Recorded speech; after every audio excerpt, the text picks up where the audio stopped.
You know that moment when you look at a deck and realize that you were never actually going to use it unless you became a whole new person? Sometimes growth is letting go. Today I'm unhauling some decks. A few of these never quite worked for me, some I've clearly outgrown, and there's a couple that honestly made me question my past judgment. But this video isn't just about changing tastes or clearing space. I want to talk about how our tarot practice shifts over time, what we think we need, what ends up sticking, and how we make room for where we are now. If you're new here, hi, I hope you're doing all kinds of good.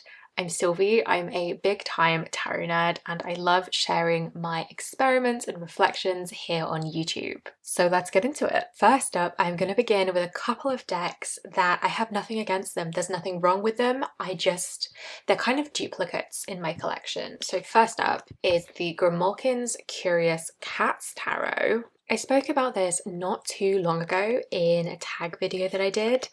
And basically, oh, this hermit is so pretty.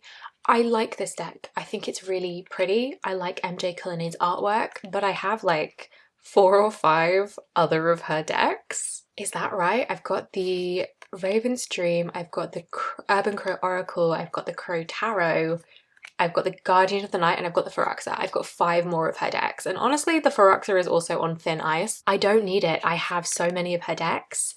And this one, in my experience with reading with it, doesn't really offer anything that her other decks don't also offer. It's redundant in my collection. I hate to say it, and I don't mean that this deck is redundant, but it's redundant within my collection. And now that I'm here, now that I'm looking at this, maybe I want to keep this and nix the Phyrexia.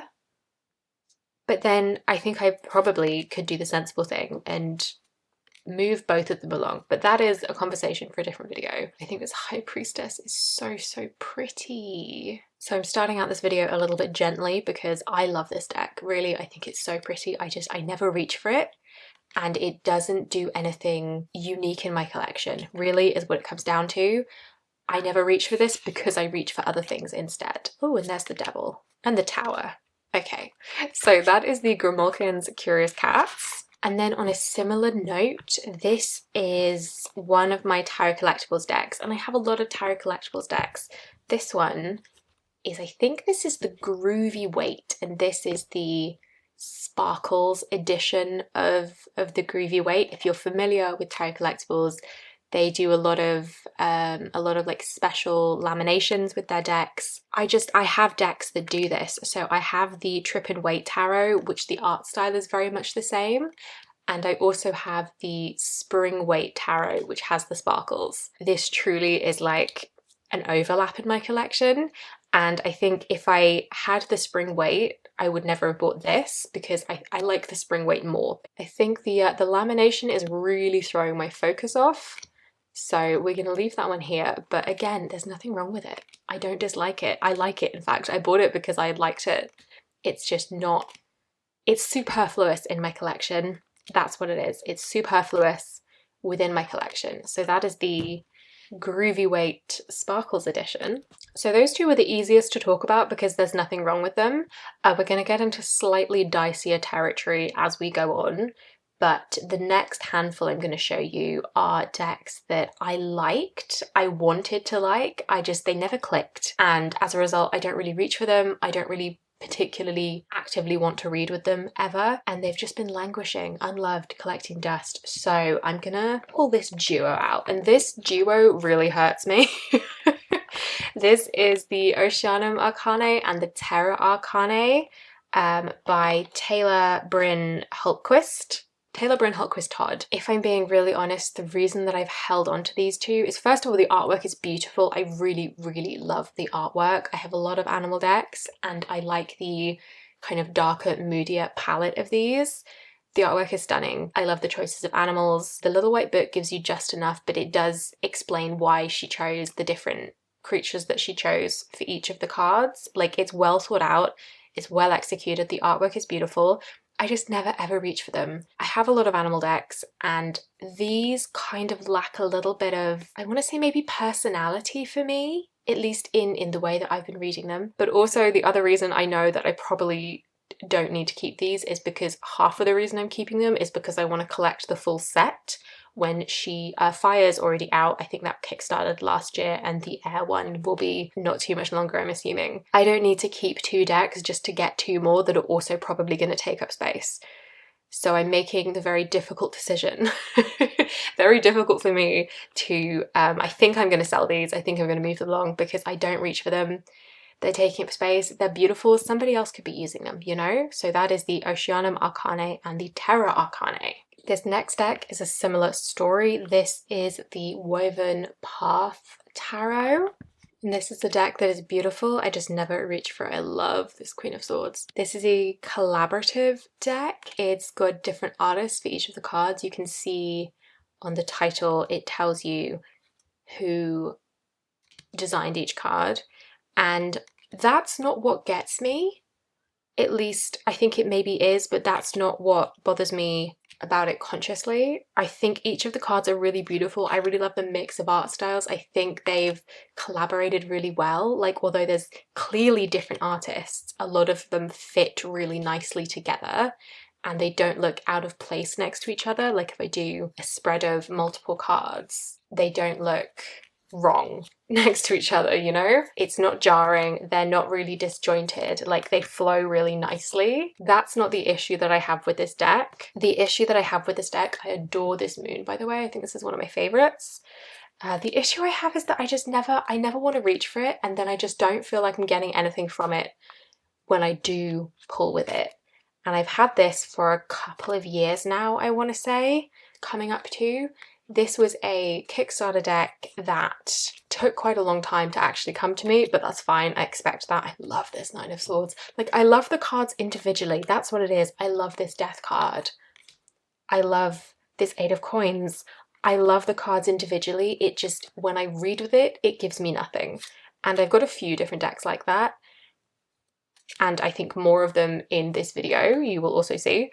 But, like, I love the artwork, I just don't like the reading experience. And at the end of the day, tarot is a tool, and if it's not working for me, it's not working.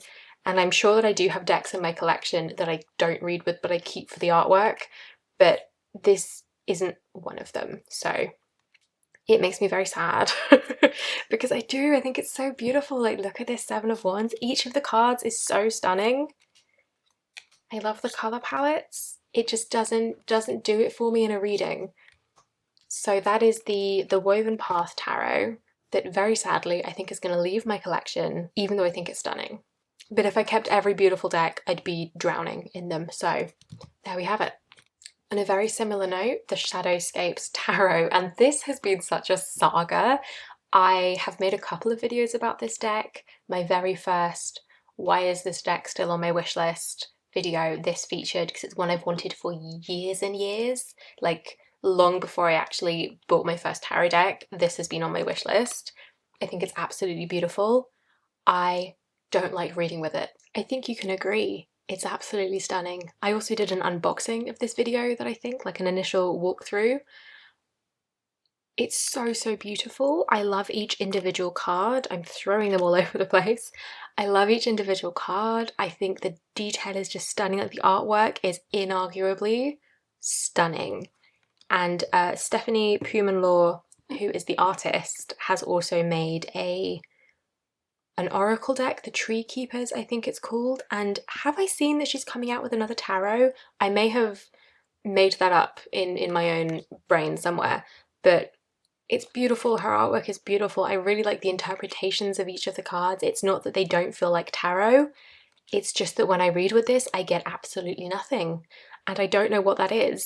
And I'm really upset about it because, like I said, I think it's gorgeous. This little Three of Pentacles with the cute little, like, lizard chameleon guy. It's so beautiful. I know it's much loved. I did a month with this deck in my tarot journal. I pulled a card a day for a month. I read from the guidebook.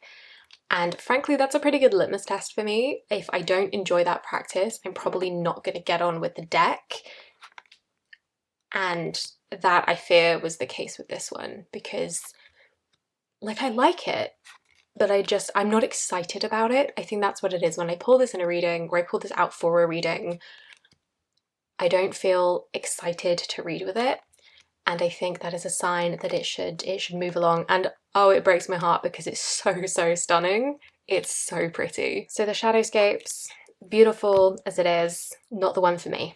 All right, similar story again with the autonomic tarot. I think I have an unboxing walkthrough first impressions of this as well. I'm gonna be so honest, my issue is the size and the quality. Like I can't even, it's actually too big. It's really a stretch physically to shuffle with this. The cardstock is not good quality, which, you know, on its own, not a problem. I do really like these backs. I think they're fun. I love the artwork, and maybe this is one that I will keep, just not for reading purposes. I'll like use the artwork elsewhere. And then the other reason that I don't get on with this is because it's a pip deck, but I don't think, no, it's not the like Marseille pip formation, so I can't use it as a Marseille deck because it doesn't have the arrangements of the pips that a Marseille deck would. So it's kind of a little bit useless in my, oh, I don't want to say useless, that's really harsh, but it's not functional within my collection. It's simply not, because I don't love a pip deck if it's not a Marseille deck, which I've been learning, and I feel like Marseille has finally clicked for me, so I kind of extra don't want to bother reading with a pip deck that isn't a Marseille deck. The mages though are gorgeous. The artwork is gorgeous, stunning, and I think I probably am going to keep this. I'm just taking it out of my sort of working tarot library and will use it for other purposes. Maybe I'll like collage with it, or I'll stick it in art journals. I love this Queen of Swords. If you're new here, the Queen of Swords is my significator, which is why I always love a good Queen of Swords. So maybe I'll use them as, yeah, decoration, as collage fodder, as art journal fodder.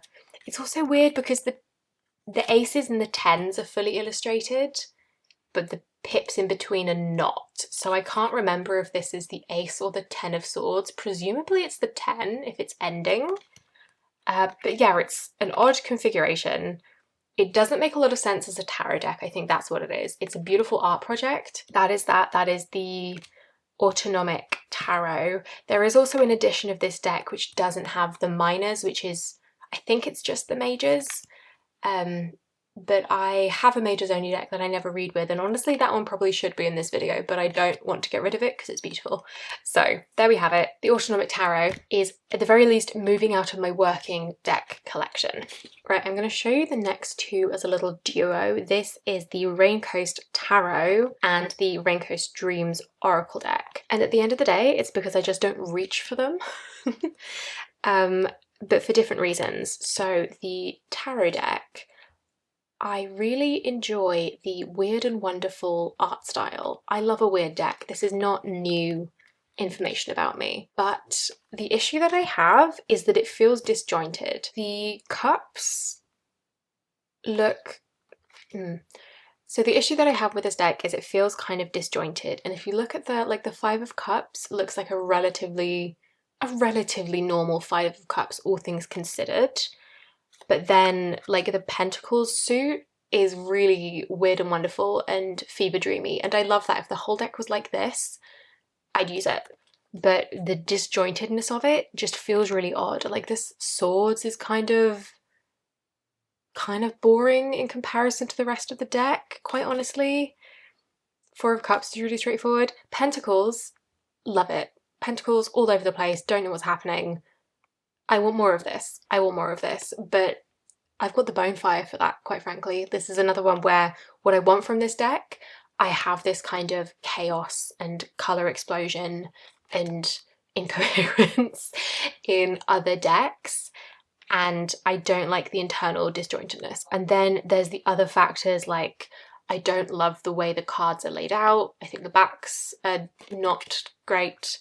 Like all of those little extra things, like cardstock doesn't bother me if I love the deck, but if I already don't like the deck, it's just like an extra point not in its favour. It's like it's cool, it just doesn't quite work as far as I'm concerned. And then the Raincoast Dreams Oracle, which is not identical in art style. It's like dreamy and colourful, and the phrases are really interesting. Meditation is a secular practice, not a religion. A mind full of preconceived ideas is not an open mind. Wise men don't judge, they seek to understand. Life isn't as serious as the mind makes it out to be. Maybe actually this one deserves a second look. I think in my head I've been lumping it together with the tarot, but visually it's very different, and the phrases are interesting, and I like an interesting oracle phrase. It could give me a lot to work with. So actually, maybe this one is safe for now. The Raincoast Dreams Oracle, safe for the moment, but I think it is time to say goodbye to the Raincoast Tarot. So these two, I'm going to split them up. I'm splitting up the siblings, but then I might actually use this one. All right, I'm going to talk about another deck pair, and it's not even that I never use these. This is the Healing Waters Oracle and the Rose Oracle by Rebecca Campbell, and she's got loads. And like I said, it's not that I don't use these, it's that I have to make myself use them, and quite frankly, what is the point? And do you see this annoying deck box? Like, what is this? Again, it's that thing of, if I loved the deck, I wouldn't care. I'd put up with the stupid deck boxes, but I'm not in love with the deck, so it just drives me a little bit nuts, and it's another reason not to reach for it. There's also a bit of a collection factor to these, similar to the Terra Arcane, Oceanum Arcane, because there is a earth deck of this. So we've got the water, we've got the rose, it's like standing stones and ancient landscapes that I also kind of really want, but I'm keeping these two just because I want that, and then I can, you know, gotta catch them all, have a little collection. But first of all, the artwork is not my favourite. It is this very photo manipulated, photoshoppy kind of style. Danielle Noel is the other one who springs to mind, who has this kind of art style. It's not my favourite. I don't like real people in my decks. It's made of real photographs, but this scene is not a real scene. This has been heavily manipulated, so it's abstract enough that my brain can work with it, but it's not my favourite art style. I like this style of oracle deck with the title and then a few different keywords or little phrases. That's my favourite style of oracle deck, but I just don't really reach for it. It's a little bit too love and light. It's a little bit starseedy in places. I think she's literally got a starseed oracle, which is, I don't fuck with that. It doesn't work for me. It had its time and place for me, but it's no longer where my practice is at. And so I think it is time to say goodbye to them. That is the Healing Waters and the Rose Oracle. And then, because I don't vibe with it for similar reasons, this is the Moonology Messages Oracle. And actually, there's nothing wrong with this. It's a little bit love and light, but I don't mind that sometimes. Sometimes you need something pretty that's going to be nice to you. I've said that before and I stand by it. But most of the reason I want to move this along is actually because it speaks to my partner really, like, directly, and then gives me nothing. So I'm like, okay, fine, my partner can have this one. It also just doesn't quite do what I wanted it to do within my practice. I really want a moon deck. I'm on the hunt for my perfect moon deck, which I simply don't think exists at this point. There's a lot of moon decks out there and I've dismissed them for various reasons. This one I thought was really pretty, especially like this card and with the butterflies. It just doesn't click. It doesn't read the way that I hoped it would for me. It does speak directly to my partner, so they can have it, and my search for my perfect moon deck will continue. The Dreams of Gaia is a deck that I bought for my aspirational self. I have tried to work with this on a couple of occasions. I did a month with it in my tarot journal. Here we go. That month was actually only about a week and a half because I just wasn't getting on with it. It's got its own system, particularly within the major arcana, I think. And I love a system to learn, but I think this one just is not it. And it's also because I admire and just enjoy their channel and they really like this deck. And so it was very much like a aspirational, I want to be like the cool kids and I also want to get on with this deck, because although I think it's cheesy as hell, and I do, I also like that sometimes. And I think the artwork is undeniably beautiful. Like, yes, it's very cheesy, but it's so pretty. But it's not for me. And I have finally accepted that. I've had this deck for a good couple of years. I didn't touch it for probably at least a year. And then I've tried and it's not doing it for me, even with all this pretty pastel goodness. But it's taking up space at this point. And, you know, I bought this secondhand. I can buy another one secondhand. It's not like it's out of print. I could buy another one new if I wanted to. Like, it's not going anywhere. It's just leaving my house. It's going physically. It's leaving my space. But, you know, if I regret it, I can always get this deck again. It's not that hard. So that is the Dreams of Gaia Tarot, which was a deck for my aspirational self who has not yet materialized, and so I will move it along. I have 2 more decks to show you, and this is where we get into significantly disappointing territory. So this is the Tarot of Tales. I think I did an unboxing walkthrough, first impressions situation, and basically I've been intrigued about this. I really like the art style, and I really liked the concept was that this is kind of storybook. You can see it's also an animal deck, and I like an animal deck. And I really liked the mages, if I remember correctly. I haven't touched this in, oh my god, like a year. I really like the mages. Like, I like that this hanged man is a bat, but it's a bat that's the quote-unquote right way up, because I don't love when the hanged man is a bat hanging upside down, because I'm like, that's the way a bat is supposed to be. That is the correct way up for a bat, and so it doesn't make sense as a hanged man. But then we have this bat who's like stood up on the tree. Like, that's a hanged man. And then the minors make no sense. Like, how is this a 4 of Cups? Explain it to me. The Ace of Coins is pretty. The courts I also don't love. This is the card that pissed me off. So this is a little V formation of geese. They are facing the wrong way. They are, like, the V is supposed to point the way that they're going. Why are they flying backwards? This is wrong, and it's not addressed in the guidebook, so it's not like intentional as far as I know. It's just, it looks like a mistake, and it bothers me. Some of this I really loved, like the mages. Like I said, the mages I really liked. This magician I think is so cute. He's doing a little mad scientist, little wizard guy up in a tower. The courts make no sense to me. The courts, it's not that they make no sense, they do what I hate in a deck, when the entire court is basically the same, just in like different poses or wearing different clothing. I don't like a portrait deck, and I don't like a portrait court, and like, let's be honest, that's what this is. It's very much a personal preference. The wand suit made very little sense, if I remember. I'm just ranting about this deck now. But I had high hopes doing the flip through, especially starting with those mages, because like this judgment I think is so good. The minors and the courts, just complete miss for me. And as a result, I can't really read with it. Like this 9 of Cups, why is the little octopus crying in the 9 of Cups? That doesn't make sense. And the book, if I remember correctly, doesn't do a lot to salvage that. The thing I do like about the guidebook is, so here we have the Page of Cups, which is a fish made of other fish, which I'm like, that it doesn't click for me. We've got the keywords for the card, and then how you would read this card in different positions in a spread. So in the past, at present, on the horizon, from above, deep within, which is one of the spreads, if I remember correctly, that is in this book, that is suggested in this book. It's this little cross, and I like that. I like the perspective, like the card from different perspectives, even though obviously it's quite specific to that spread.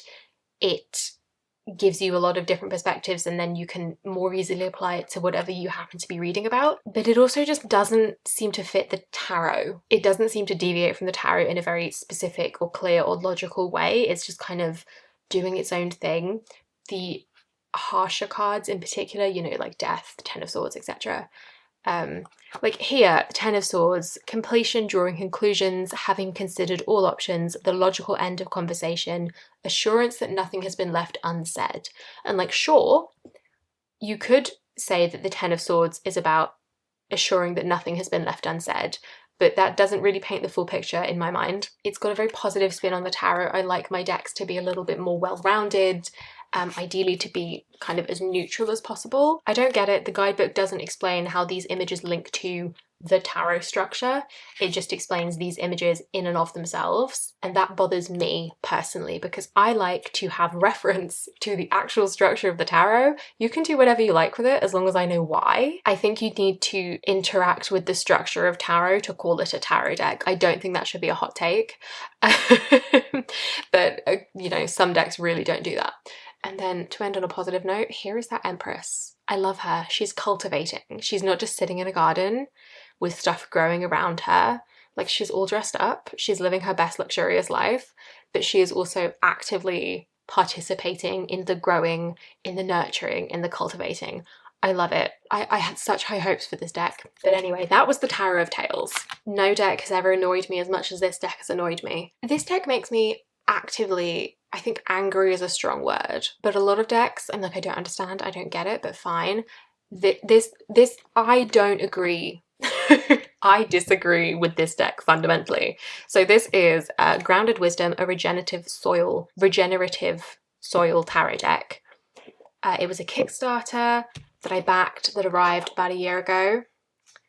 And I had such high hopes for this deck because if we first of all look at these backs, I could not be more disappointed with the backs. This is self-described as a transformative deck designed to explore the symbiotic relationship between humans and the earth.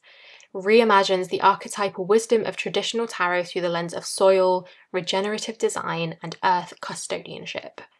Just as traditional tarot illuminates the complexities of human experience, the soil cards reveal the intricacies of our relationship with the land, each card a poetic, insightful metaphor for ecological design and personal transformation. I love that concept. I love a sciencey deck, you know? I love a tarot deck that plays with specifically like science, ecological things. I've got like the Sustain Yourself Oracle, which I adore, the Wisdom of Place deck, which doesn't feel like a tarot deck, but I do still love it very much. Like, I was so excited about the concept of this deck, and I still think the concept is really cool.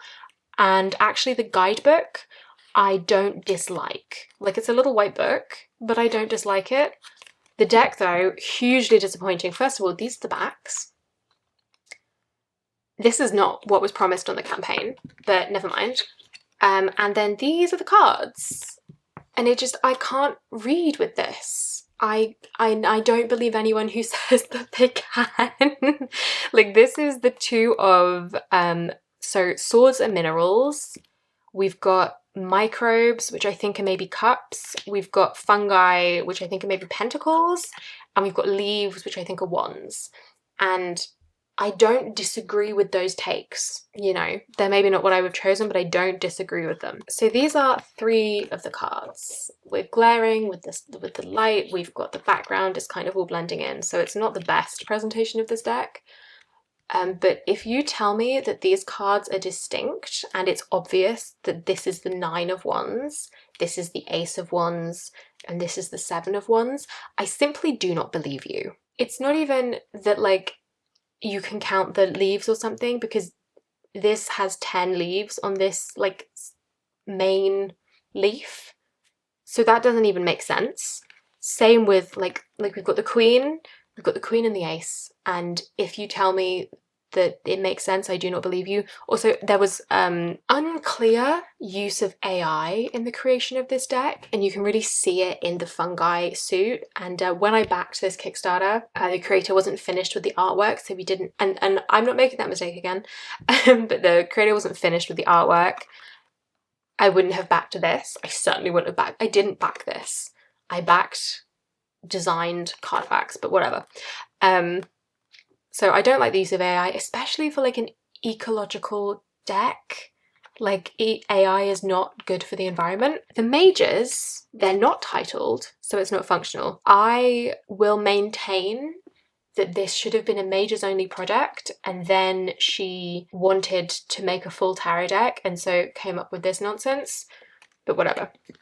This has been a whole rant. I'm unhauling this because I think it's bad. I actively think this is not a well-executed deck. The only saving grace is the guidebook. You know me, I like lots of angles on a card. Like I was saying about the guidebook for the Tarot of Tales, I like that it offers you different perspectives. This offers like a soil perspective and a design perspective, which I think is really cool. Doesn't say anything about like what's happening in the card, or like why we chose the worm for the High Priestess, unseen forces at work, magic beneath the surface. Like, it makes sense. I wish there was more in the guidebook, considering that this is her like field. I wanted like a textbook, and I genuinely mean that. I love a hefty guidebook. The guidebook could have been so much more. It should have been a mages only deck. This was obviously thought through. The bedrock for the Emperor, mycelium for the Hierophant, like connection network. Like, it makes sense. There was thought behind this. There was intention here. It should have been a mages only deck with like a chunky guidebook, and I would have loved it. We get into the minors, and here we have some of the courts. We have the Queen and the King of Leaves. They may as well be the exact same image, and I don't believe you if you disagree with me. Guidebook entries don't have anything to do with the image, because it's very clear that this was not conceived as a full 78 card tarot deck. Like the Queen of Leaves, mastery of ideas, nurturing projects, and the natural world, upbeat mindsets. Maybe the Leaves isn't wands then. Or maybe it is and she just doesn't know tarot. And for a while I was thinking of just writing these on these boring plain backs and using this as like an oracle deck, like a question deck. But I don't want to. It pisses me off so much that I actually can't bring myself to use this deck. That is the rantiest I think I've ever got on this channel about a deck. Like, at the very least, I don't want to dismiss someone's creativity. I don't want to dismiss their artwork, their passion project. You know, this used AI artwork, so it's not even her original artwork for a lot of it.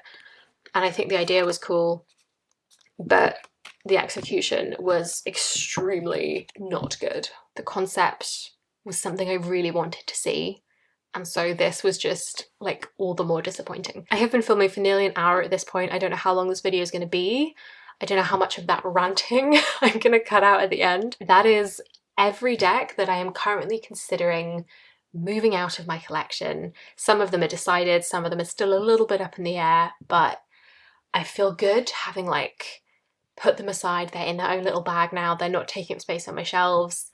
I'm very much in a season where, as much as I still would like to buy every deck that takes my fancy, I'm in a phase of my practice where I don't really want to bring new tools in. I want the shiny pretties, but I don't actually want new tarot decks to read. So I'm feeling pretty good, and I'm feeling good about this batch of decks that I want to move out. So I hope that you've enjoyed this video. Let me know what you think. Tell me about your changing practice. Tell me about the decks that you really wanted to love but just don't work for you, like the Shadowscapes, like the Woven Path. They make me sad because I love them artistically. I think they're beautiful. I don't want to read with them. Thank you so much for watching. Thank you for being here, for spending some time with me. If you liked this and you want to see more from me, please do check out my Patreon, which is linked in the description below. Otherwise, stay tuned for my next video. Give this one a like if you liked it, subscribe if you haven't already, and I will see you in the next one. Bye bye!